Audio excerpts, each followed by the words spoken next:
But you definitely revitalized, re-sparked my interest for the Swordsoul.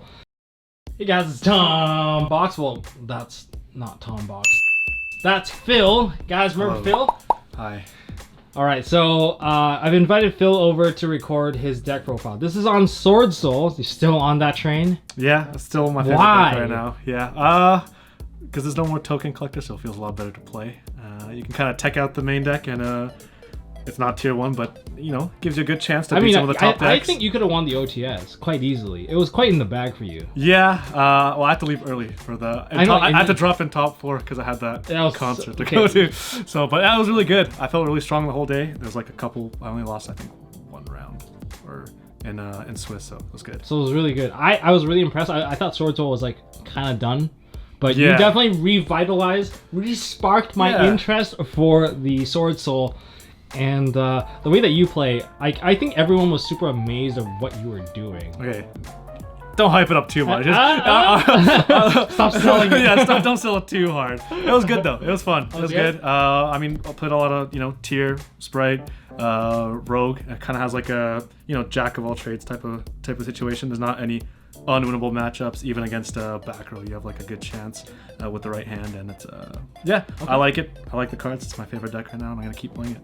All right, so throughout this deck profile, rather than just like let him skip through the cards, I'm going to question some of his choices because I think it's not as obvious as it seems, and I think you have probably some of the best token and non-effect monster manipulation and like decision making. I think that's like one of the key things. If you don't know how to do proper decision making while those cards are out, you die. I mean, like the deck, honestly, like the main deck, it's pretty straightforward, right? Like the text and stuff you can change, but a lot of the deck, I think these days is like anyone can normal summon Moe token, long on pitch token, make 2 synchros and pass. But like 80% of your games, if you're winning, you're not usually going into orthodox lines of play. So there's a lot of small things that you can do that just bump up your win percentage a little bit every game, and it just adds up to decent performance. Any shoutouts you want to give right now before we jump into the profile? I don't know, not really. Tom, thanks.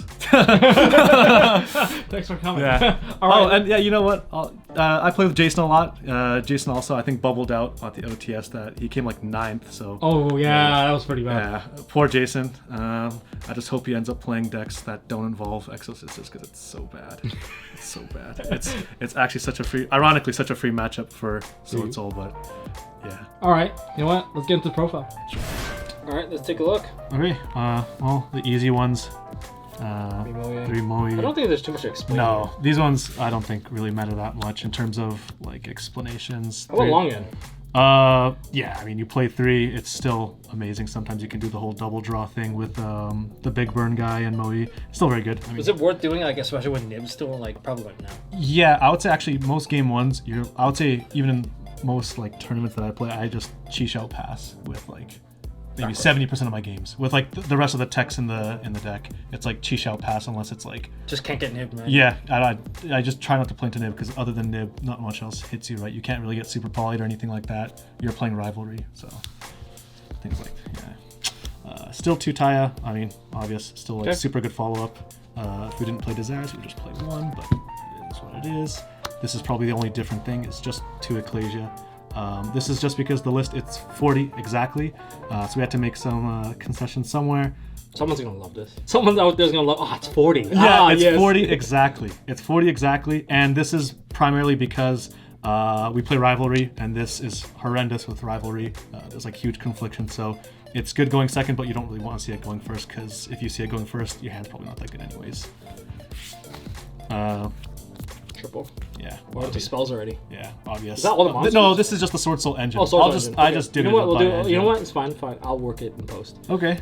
Yeah, obvious. Not much to say.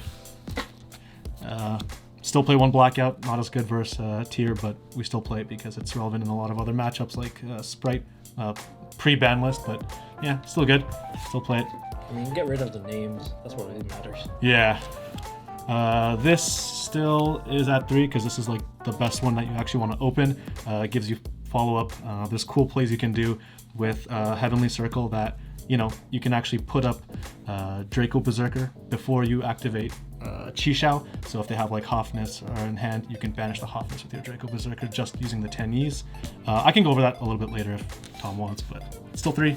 I mean, that kind of explained it, didn't it? Yeah, I think so. Like, the purpose of what you wanted to do is there. They don't get that Hofness play. Yeah, so you make Draco Berserker before anything else, and there's nothing on field that's activating. But just 2 Vishuda. This is kind of where we started making the cuts. It's 2 Vishuda and 2 Adhara. It definitely sucks sometimes. You're definitely less gassy than before. But given what like a lot of the decks are running right now, Vishuda's not like breaking anything by itself. You'd rather open up like Super Poly or Talents or Mystic Mine, which is what we're playing instead of the Vishuda and Ahara to make it 40. So 2 of each. Did you ever miss it? Yeah, but it's like I missed the name, but when I look at the other card that would have been the name in my hand, it's usually Super Poly, so you're playing through it anyways, just in a different way. Okay. Yeah, so don't really miss it that much. 3 Circle. We're not playing the water or the level 4 thing because it's horrible to draw, and if you're searching this to try to play around Veiler, you're probably losing anyways because it's such a bad way to play through a Veiler or an Imperm or anything with Moe. Still trading a lot of cards. Yeah, this is mostly like for going second. Going second, it's like ridiculous. You can play through a lot of things in terms of like hand traps, things that activate on field, skill drain, things like that. So really like 3. I don't miss Vessel. I'll never play Vessel until I do play Vessel. But until then, no Vessel. I won't play Vessel until I play Vessel. Yeah, I won't play Vessel until I do. Pretty big power spells. I'm always iffy about Callby in this deck sometimes, but I mean it's too good not to play right now, so obvious. Nothing to explain. This is kind of where the techie part starts. So Are you going second build? No, we're blind first if we ever get it. We play 2 talents. This is like really crazy card. I would play 3 if it wasn't so horrible to draw as a 2 of or as a in hand. But it's going first. If you're playing against any hand trap heavy build, it's obviously ridiculous. Perfect for the format, I guess. Against Havness, they activate during your main phase when you're activating Qishao. Ridiculous. Breaking boards, it's pretty ridiculous. You can even, when you threaten battle phase against Sprite and they start elfing things, drawing 2, stealing 1, it all comes up. This card, I wish I could play at 3, but with the concessions that we make, we are blind first. It isn't always relevant. So we do only play 2 in the same way that because we do decide to go first, we only play 2 Mystic Mine. I think mine into mine, like when you have 2 mine, it just feels kind of a waste. Yeah, especially going first. With the rest of the deck, it's much more flexible going first and second, which is why we maxed out on those. But for these ones, just 2. It's great to like Mystic Mine, play Boxia, make your whole combo, and then under mine you can resolve Boxia, pop the mine, revive Moe, you keep playing. So mine actually comes up a lot. You can out it pretty easily in this deck with Boxia usually. And then I guess like the last spells for the deck. 3. This is so interesting. Super Poly in Swordsoul. This card's like has so much weird synergy that comes up. We only play Muddragon and Garura in the deck as our only targets. Garura is a level 6. If you fuse off something, make Garura. If you have Adhara on board, you can normal summon Adhara, whatever you want to do. You can make Yazi. You can, Baxia and Qishao is 51. If you Super Poly into Garura, is 81 damage on an open board. Usually people don't expect it, or if you have some sort of residual board. Or just random OTKs. Yeah, just random OTKs. It's really nice.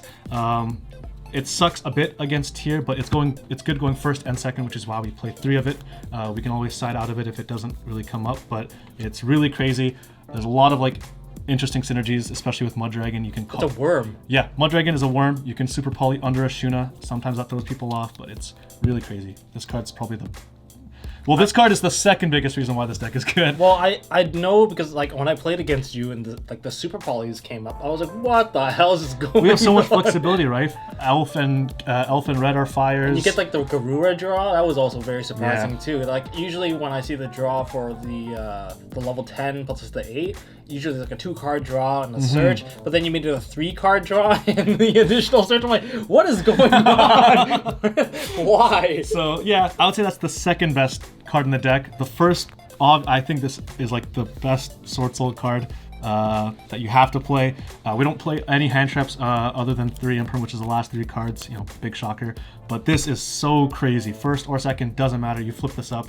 90% of the times you resolve it game 1, you're like winning. It's so hard to out. Activate Mothman Resolution, Chain, what are they going to do, right? At the OTS, a lot of the penalties is with floodgates. Yes. I mean, even myself, I got a warning because you're so used to playing with worms, and then you super poly into Garura, and you realize I can't do that. So it is something you always have to be mindful of. But it's too ridiculous not to play. I'd much rather see this than any of the other cards. So the ban list was good for you because this card wasn't touched. Yes. Any game I open Rivalry, I feel like I'm going to win. There's times I just set Rivalry, maybe a Super Poly pass, and then just gas up for the next turn and just win like that. But Yeah, I'm more than comfortable to do that game one. I've seen you play very few back row and still survive the entire turn. So yeah, I don't doubt that. Imperm. Just Imperm's imperm. this is only because there's sometimes you're playing versus combo, and with the side deck you can't just play no hand traps. So this is good versus Gigantic, versus Kit, and then it's good first and second. So Very clean main deck. yes, clean 40 feels very nice. All right, let's go into the extra deck. Yeah, extra deck. Well, this is pretty standard for the most part. Yeah, extra deck is very simple. 3, third comes up. We still play this guy or girl, pretty good. They come up. They come up. Yeah. Yazi, this card's even a bit easier to go into now with Garura and Hara. Obviously, with the other ways, Taya banishing Emergence, making it whatever. Still very good. Double, Baxia. One of your best cards. My best card in the deck. 100%. This card is ridiculous. Rips cards apart, or rips boards apart. Pop mine, resolve everything. You can resolve everything under mine and still out it before you start actually going to break it. The self-popping of mine is actually pretty nice, especially when your opponent has monsters. Because we don't play droplets, so usually that's like the most conventional way to actually outmine. You droplet something, get rid of the mine you can play. But this is a great way. You pop the mine, revive something, and usually by the time you get to that point, you've already done some things. You've already spun 2, so you've broken the key points that you can resolve your summon back successfully. So I like that interaction. very good card. Chi Shao's 2. Nothing much to say. Yeah, big guys. I would say 70% of my games I'm like Chi Xiao passing. It's too greedy to go for the full combo, the full draw 2. The only time I go for draw 2 is if your hand is 5 engine cards and you can't pass on Chi Xiao, then sure, you gotta do what you gotta do to not die. But if I'm opening up Rivalry, almost 99% of the time I'm Chi Xiao Rivalry passing and then just searching up Emergence for follow-up to go for the kill. You're just giving them all the goo. Yeah, still very good. I rarely ever make this going first. Just going second, it's crazy to out boards to go break stuff, and against back row, it's pretty ridiculous too. Just pop something every time. Back row decks Yeah, in the all simplified that. games. Yeah, It's just so funny. so like, sad. Top one, So sad. one. Berserker. Ironically, before this format, I didn't really make this card as much, but any chance that I make this before my normal summon, I always take it, especially if I know I'm playing against tier, because you can make this with the Tenyis before you activate anything on field, so Hafnis can't trigger. You normal summon normal summon Moi effect, they chain Hafnis, you chain this, banish it, and you are a very happy person. So this plus Chi Xiao is a very common end board if your hand can support it. And then both targets. Mud Dragon is really crazy. Garura, I make it maybe I'd say like 30% of the time, but Mud Dragon is really crazy. You can inherently protect Moi, make Moi, change it to light, make Chi Xiao, protect your Chi Xiao, make Baxia, Baxia's protected. Really crazy. Moi to light. Moi's water. It's inherently water, so you don't have to. Oh, yeah, you don't have to you don't do anything. adjust it off the top. You just make it summon Moi. It's already protected, Oh, and yeah, then yeah, after yeah, the yeah. Moi resolves, then you call light. You can Oh, make you Chi protect Xiao. it, yeah. Then you can make Baxia later. Resolve Makes that. sense, makes sense. Yeah, so pretty cool. Pretty cool. Pretty standard, but yeah. All right.